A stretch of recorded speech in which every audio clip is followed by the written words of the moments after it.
May breakfast na naman tayo. Ito yung buhay ko sa Bahrain. Isang cupcake at saka Ali coffee. May donut dito.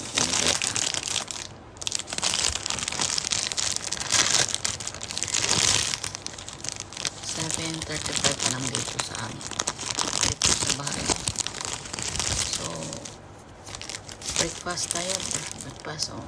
Yan lang breakfast. Yan lang ang umagahan ko. Tsaka, ito.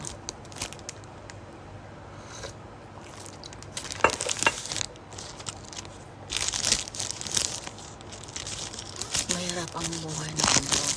Alam mo yung nandoon na sa point na parang gusto mo mag-relax.